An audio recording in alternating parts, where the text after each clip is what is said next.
ATC 203 O'Hare for Introduction to O'Hare Tower for the S2 student working towards a Tier 1 endorsement. The great majority of our slideshow will be out of the SOP and LOA documents. You can find those in the training packages off the website in the SOP and LOA folders. Reference those for any questions. Obviously ask your instructor or post in the Discord any questions that you may have. Tower cap positions, the first position combined that we would open first as the O'Hare Tower controller would be the south local control position. With a frequency of 120.75, we actually have provision for 5 tower positions depending on events. The third local control would be a departures only position. And we'll get into jurisdiction as we go through the slideshow. Runway configuration determined using the table below. Account for other safety considerations, including but not limited to weather, runway closures, volume, efficiency, etc. Arrival and departure runways for a given configuration are listed in priority order. For east flow, runways 10 center, 10 right, and 9 left are preferred arrival runways when the reporting ceiling is at or above 800 feet and visibility is 2 statute miles or greater.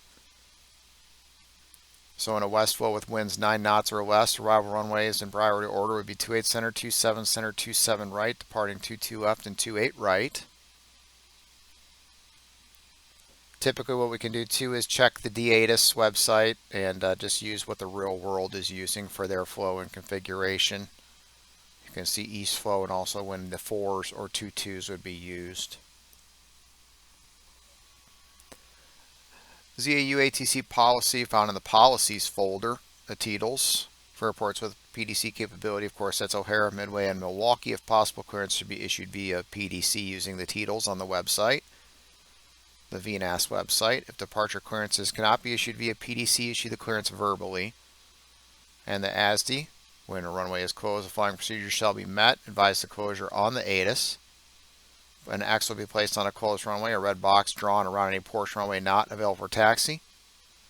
When runway taxi is inactive, unusable, or restricted, a yellow trait box and an X shall be placed on the ASDI indicating the runway is inactive. Just remember that this is persistent. Whatever you do on the ASDI will be left for the next person. Typically this is already set up. It really should not need to be changed. We do have some ASDI and STARS videos on the YouTube channel.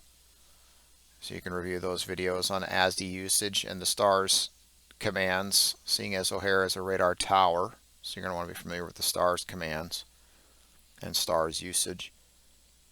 Safety area, jurisdiction, the O'Hare Tower controller. Your jurisdiction there is the blue ring, the surface area boundary, with the red belonging to the approach controller. That is the arrival descent area. We're going to refer to these quite a bit. Out of the LOA delegation, C90, the approach controller delegates to O'Hare Tower, or to O'Hare, airspace within the Chicago Bravo surface area from the surface up to and including 4,000 in the ADA, which is the red area inside the blue circle, and from the surface up to including 5,000 feet in the departure area, so the white portion, according to the arrival configuration in use as depicted in Appendix A, which is going to be whether you're in an east flow or a west flow. According to the SOP, O'Hare Tower airspace in accordance with the C90 O'Hare LOA, C90 delegates to O'Hare Air Traffic Control Tower the airspace within the Chicago Class Bravo surface area. O'Hare may provide visual separation between arrivals departures and arrivals departures. South local control, north local control, and third local control must delegate arrival or departure airspace for the affected runway to local control north whenever runway 9 left, 27 right is available for use, and local control north is decombined. Local control south whenever runway 10 right, 28 left is available for use, and local control south is decombined. This is likely only during an event. Prior to initiating or discontinuing the north or south satellite lights, coordinate approval with all affected local controllers. We'll get into those lights later on. Definitions: when we talk about an area versus airspace, with an area there's no requirement to protect up to 1.5 miles from the boundary. As opposed to airspace, there is a requirement to protect up to 1.5 miles from the boundary. So anytime we mention area or airspace, keep that in mind. Delegation, some more. C-90 delegates O'Hare the airspace within the Chicago Class B surface area from the surface up to 4,000 in the arrival descent area. From the surface up to and including 5,000 feet in the MSL in the departure area, according to arrival configuration is used and depicted in Appendix A. Exclusive of the areas identified in Appendixes B and C when the respective satellites are coordinated. That might sound familiar because it's in both the SOP and LOA.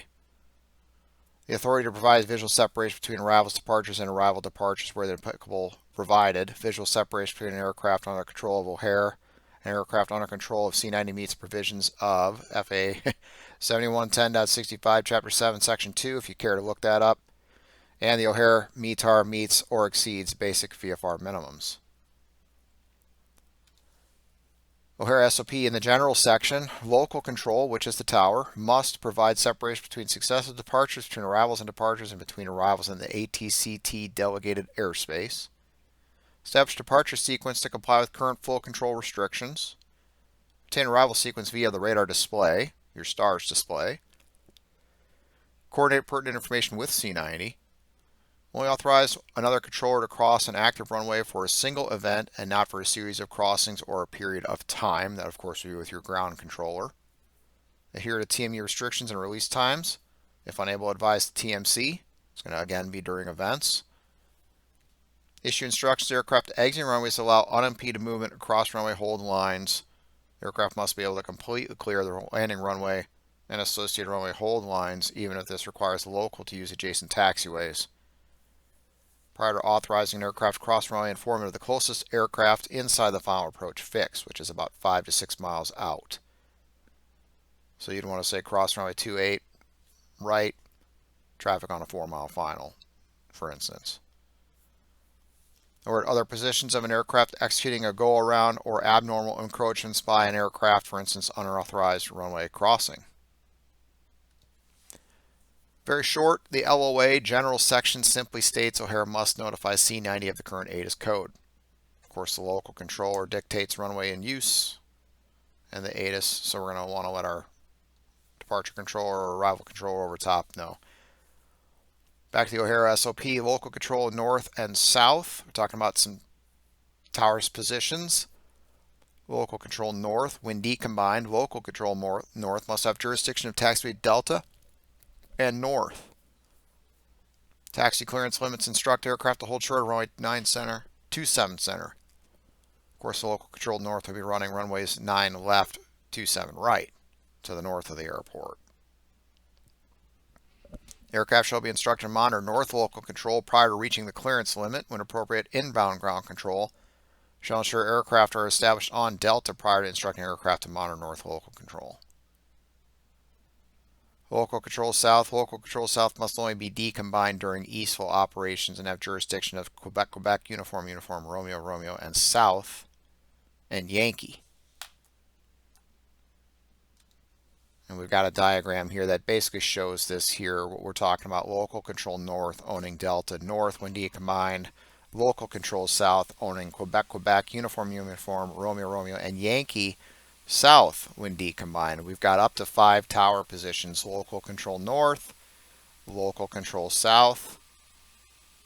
We've got north local and south local.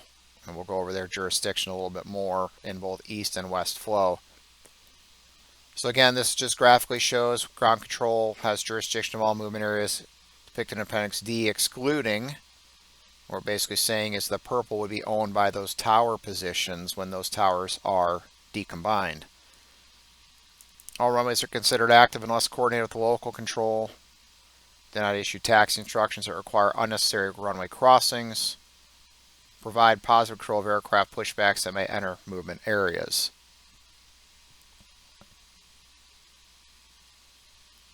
Standard crossing points. I'm not going to go through all of these with you here, but you can take a look. For instance, in a west flow, if we were not doing lassos but landing runway 27 center, for instance, landing 27 right, 27 center, 28 center, we would cross 27 center, 27 left at Victor, and Tango. Departing 22 left, 28 right, cross 28 right at Golf. And we've got those depicted in our standard taxiway diagrams that we've built and put into the other slideshows and in the training packages to help you out with the taxi instructions. O'Hare SOP departure procedures. Local controllers must coordinate prior to issuing departure headings outside of their jurisdiction to ensure 15 degrees divergence or other appropriate lateral separation. You will have a jurisdiction as a tower controller, and what we're basically saying is if you're going to issue a heading outside of that jurisdiction, we need to make sure that we coordinate that. It really should not be an issue. Coordinate ownership of departure fixes prior to issuing the takeoff clearance. When multiple headings will be issued prior to transferring communications to the departure controller, or at C90 there, instruct aircraft to remain on local control frequency. For example, United 352, turn left heading 070, remain this frequency for another turn. It could also even be something like runway heading, remain this frequency for another turn. Now authorize arrivals or departures on runway 22 left when they're required to protect South Satellite delegated airspace. See the C90 O'Hare Air Traffic Control Tower LOA for all other departure procedures. So in a west flow, runway 22 left is essentially shut down when we have to protect the South Satellite delegated airspace with the South Sat light on. We'll go into detail on that later on. For special request departures, local must announce the departures rolling immediately prior to issuing the takeoff clearance. So for instance, we've APREC'd an aircraft over Pumpkin or Rainer going north off runway 10 left. Third local control may need to coordinate with North Local so that North Local understands that this aircraft is about to cut across his departure path. So third local control may say rolling runway 10 left northbound. North Local responds, Roger, rolling runway 10 left Rainer.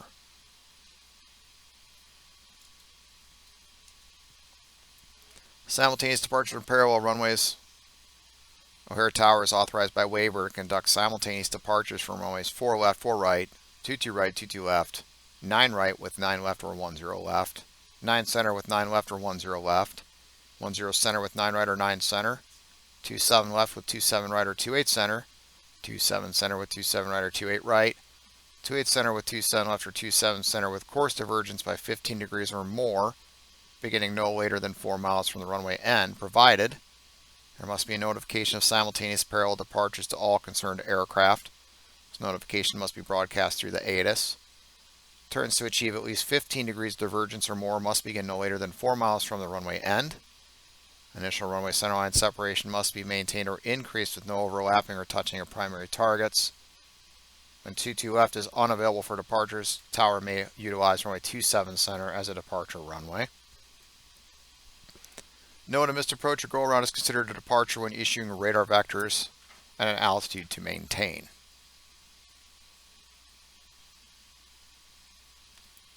Departure procedures. O'Hare must release control of the C90 to turn departures and missed approaches adjacent to the ADA at or above 2,500 feet MSL with respect to other arrivals and or missed approaches.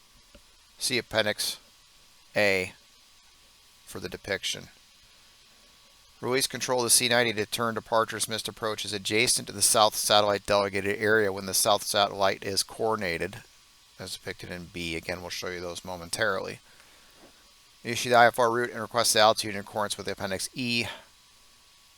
Assign headings to departures, missed approaches, which will preclude aircraft from entering the ADA when exiting O'Hare delegated airspace, except comply with noise abatement procedures when coordinated. Not too worried about those. Coordinated aircraft departing a runway not advertised on the ATIS. Ensure aircraft departing O'Hare Airport are established on tracks appropriate to achieve route relationship. If in the event this cannot be accomplished, O'Hare must coordinate with the appropriate departure controller. So in other words, if they're not heading towards that fix, let that guy know. Assign altitude of 5,000 feet MSL to all IFR aircraft. Unless, of course, an aircraft had requested a lower altitude, perhaps 4,000 feet. Coordinate VFR aircraft requesting to climb above 1,800 MSL and assign initial altitude no higher than 4,500 feet MSL. If a departure aircraft data box is not acquired prior to leaving O'Hare delegated airspace, advise the appropriate departure controller the aircraft position and call sign, hold subsequent departures to the same controller that are not already on the runway until released by C-90. Provide C-90 with a flight progress strip at the time of departure and prior to leaving O'Hare delegated airspace. Of course, this is for radar identification and the rolling call. Coordinate any formation flights with C-90 prior to release. And we'll skip to the last one. Provide a minimum of 8 mile separation between a jet departing behind a prop aircraft on the same heading. And this is really not an issue either if you're using your 15 degrees of divergence. Non-RNAV departures must be handled in this following manner. So essentially you use your VORs there on the left and treat them as the RNAV fix on the right when giving a heading. On eastfall, all westbound props must be routed on the north side of the ADA. Coordinate the appropriate departure control frequency to use when multiple C-90 controllers are online. Of course, you can get this through a briefing. Sometimes we'll just use the standard frequencies that are on the departure chart itself on the O'Hare 8 departure for the fixes. Standard departure runways, this chart is a little dated. East flow, west flow. Basically, there's your first fix and your primary runway. 9 right at Sierra Sierra is the main departure runway in east flow. I do believe these tables were developed when 9 right was under construction. So essentially you could replace 9 center Fox Fox with 9 right at Sierra Sierra. And in west flow, 28 right at November 5 and runway 22 left. Intersection departure is a distance remaining from the SOP.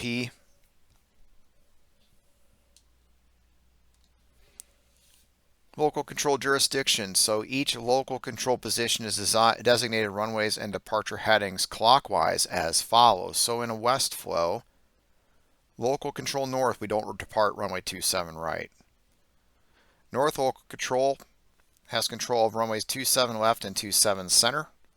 Departure headings of 271 clockwise to 040. Third local control, if decombined, would have a jurisdiction of 221 to 270 clockwise. And south local control, runways 22 left and 28 left, 28 center from 140 clockwise to 220. In a west flow, third local is normally combined to north local control. In east flow, third local normally combined to south local control. So in our west flow, if third local control is not active, we're not running that as a departures only position for an event, we'll say, then south local control would have runway 28 right. Correction, north local control would have runway 28 right, and your jurisdiction then becomes 221 all the way around to a 040. In an east flow, north local control has 9 center and 9 right, with a jurisdiction of 320 round to 090 clockwise. Third local control would be departure only runway 10 left with a jurisdiction of 091 to 220 clockwise. South local control 10 left, 10 center, 091 to 220. And as we said, third local normally combined to south local in an east flow.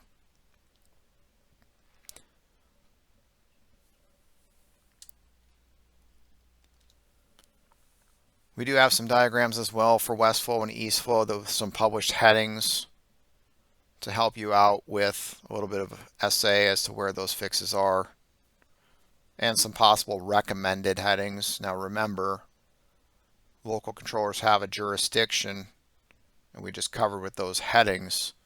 These are not required headings. It's just mostly for situational awareness. If you choose to use these headings, nothing wrong with that. As long as you're within your jurisdiction as the tower controller providing 15 degrees of divergence, then we're good. It says at the bottom, local controllers must coordinate prior to issuing departure headings outside of their jurisdiction to ensure 15 degrees divergence or other appropriate lateral separation. So if we look at our west flow diagram here, we've got Ebake, Duffy, and Keeler on a 040 heading. Am I required to give a 040? No. As long as I'm in my jurisdiction providing 15 degrees of divergence for other traffic, I can get whatever heading I want in my jurisdiction. Certainly putting an E-bake, a Duffy, or a keeler on a 040 points the aircraft in the proper direction, creates 15 degrees or more of divergence, and should help out with efficient movement of traffic. So keep that in mind. Simultaneous departures, O'Hare, of course, runways are separated by 2,500 feet or more. So all we need is 15 degrees of divergence for simultaneous departures. North and south satellite lights. The controller that, quote, owns the affected airspace must coordinate among all affected tower or local controllers prior to approving north or south satellite delegated area protection. Local control may turn aircraft over the north satellite delegated area once the aircraft leaves the appropriate altitude or transfer the aircraft to C90 on a track that protects the area. Local control may not enter the south delegated area at any altitude. We're going to show you some diagrams here momentarily of those areas. South satellite light. Why does this come on, or when does this come on? C90, the departure arrival controller, must initiate coordination of the south satellite light as soon as practical before conducting midway ILS runway 13 center approaches, and terminate the light when the approach is no longer in use. Note, it's for the ILS only, not the RNAV, just the ILS to 13 center. O'Hare must protect C90 South Satellite Delegated Area airspace depicted in Appendix C. O'Hare must have a ceiling of 3,000 feet and 5 miles visibility to land runway 10 right. North Satellite Light. C90 must initiate coordination for any Milwaukee IFR departure requiring runway 16. IFR only. O'Hare must protect the North Satellite area as depicted in Appendix B until C90 terminates the light. So these are the airspace areas that we're looking at. The North Satellite Light airspace, so if Milwaukee is departing runway 16 IFR, C90 will activate the North Satellite Light. The O'Hare local controller must not issue departure headings that will penetrate the area depicted in the diagrams above. You may certainly fly over top of the area once at or above the altitude depicted in the diagram. Oftentimes it's likely easier to just go ahead and issue a heading that would parallel or remain clear of that area and simply hand the aircraft off to C90 as you're abiding by your jurisdiction that we talked about. The South Satellite Light, C90 will activate the South Satellite Light whenever there is an aircraft on the ILS to runway 13 center at midway. The O'Hare local controller must not issue departure headings that will penetrate the area depicted in the diagram. Essentially, runway 22 left and a west flow is shut down. So in that case, you'll probably be using runways 28 right and 27 left, I believe, for departures, since 22 left is essentially unusable. In an east flow, departures off of 10 right, correction, 10 left at Delta Delta. Your southbound headings would just have to, again, sort of parallel or remain clear of that delegated area when that South Sat light is active, using the ILS runway 13 center at midway. Again, remain in your tower assigned jurisdiction with your headings. VFR departures clearance delivery is only responsible for entering flight plan information, issuing a squawk code. Local control must issue the Class B airspace clearance. Coordinate VFR aircraft requesting a climb at or above 1,800 MSL and assign altitude no higher than 4,500 MSL. Why 1,800 MSL? Because if you were to look at the surface area of the Bravo and then the first outer ring, that outer ring goes down to 1,900 feet. So if an aircraft wants to climb higher than 1,800 feet, they're essentially going to be in the Bravo with departure. And so we need to coordinate that with departure, but then assign initial altitude no higher than 4,500. If aircraft do not want flight following, instruct the aircraft to maintain VFR at or below 1,800 feet. That way, once they leave the surface area, they're outside of the Bravo and can proceed on course, remaining clear of the Bravo. So for an example phraseology within a VFR departure, or 1720 Papa O'Hare Tower, cleared out of the Chicago Bravo airspace, maintained VFR at about 1,800. West departure approved, runway 2 right at November 5, cleared for takeoff. And so once they leave the surface area, they'll be leaving the Bravo airspace. That's why we're going to say cleared out of the Chicago Bravo airspace. O'Hare SOP arrival procedures: reduced separation may be reduced to 2.5 between aircraft established on the final approach course when within 10 nautical miles for runways 9 left, 10 center, 10 right, 27 right, 28 center, and 28 right.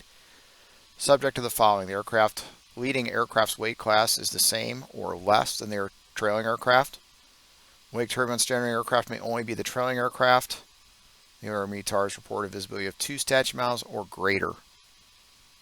Approach spacing: local control must coordinate spacing requirements for arrivals with C90. Visual separation: O'Hare must provide a longitudinal separation of arrivals inside the final approach fix and must provide visual separation between successive arrivals on a runway provided the O'Hare METAR meets or exceeds basic VFR minimums. So once inside the final approach fix, essentially you're responsible for separation. If they get too close, send them around. You can also have speed control. Remember, you can say reduce your final approach speed once they're in your airspace. Missed approaches and go-arounds normally assign an altitude of 5,000 feet MSL and issue headings in accordance to the arrival descent area in use. And we'll talk about that some more here. Wake turbulence separation: in addition to standard wake turbulence separation requirements for aircraft departing runway 22 left behind an arrival to runway 28 center, wait to issue a takeoff clearance until the appropriate time interval has passed. So an aircraft departing runway 22 left, and we have a heavy, let's say arrive runway 28 center, we're going to have to give the 22 left departure 2 minutes of departure time or interval for wake turbulence separation. This is one thing that does make the west flow tower position a little harder. The south local controller would have control of runways 28 center and runway 22 left for this reason exactly.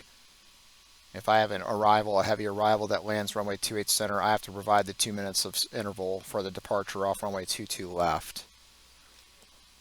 And your instructor in your sweat box can probably do a little bit more for you in terms of talking about how the jurisdiction is separated into east flow and west flow with the runways. Runway configurations.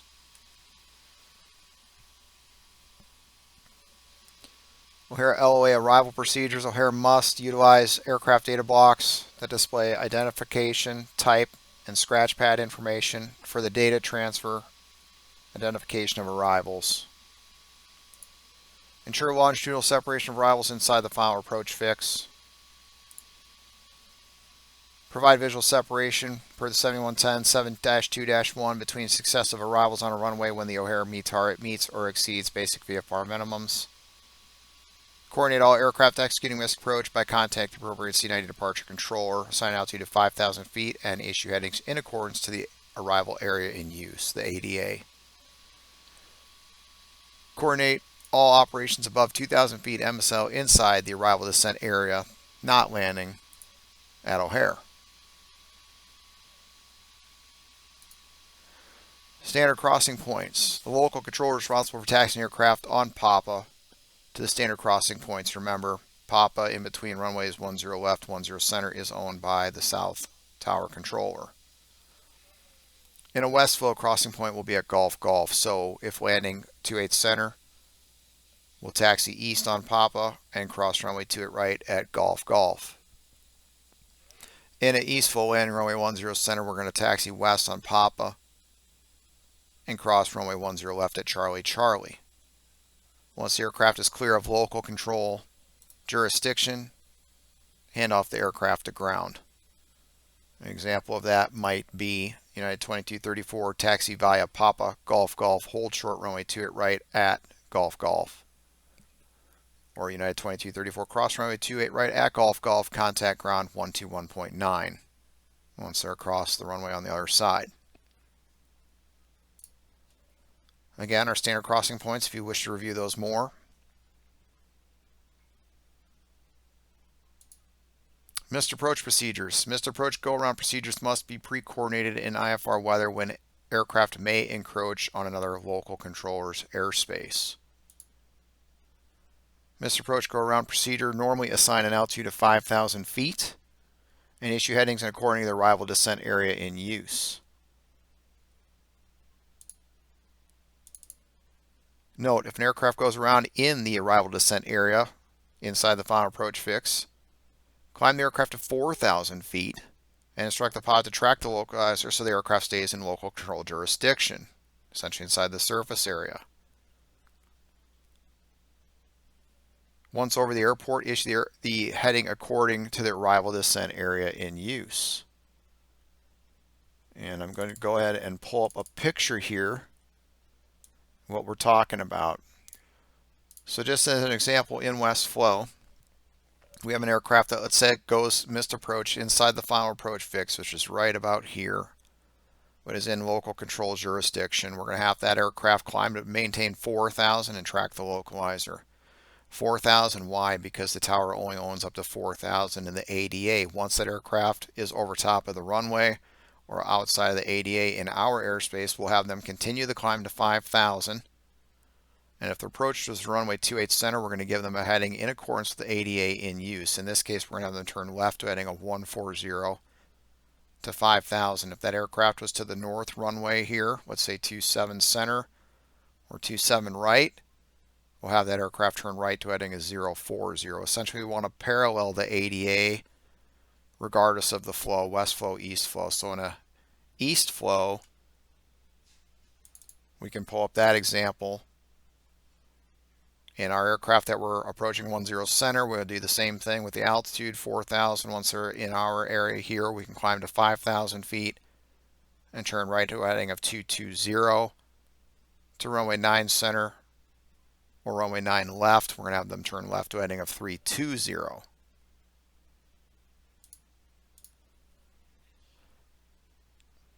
That completes the slideshow. I do want to go over one more thing before we wrap this up, and that's a little bit about jurisdiction and which tower owns what. Typically we have two towers or maybe only one tower online, but if we have two towers online, it's typically south and north.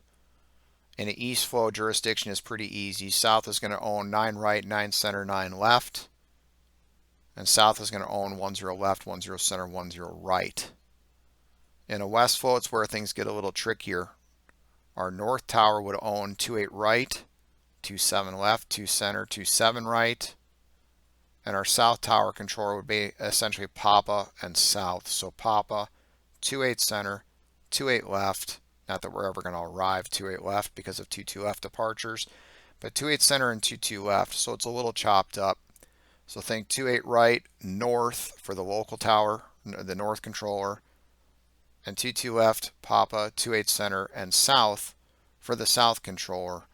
And the reason being, we talked about our wake turbulence separation. If I have a heavy that arrives runway 28 center, I need to give the departure off of 22 left his wake turbulence separation. So that's a lot of what drives the split there for north and south and a west flow. Hopefully that helps and makes some sense. That does complete our slideshow here for Introduction to Air Tower. If you have questions, again, ask in the Discord, ask your instructor, or reference the documentation.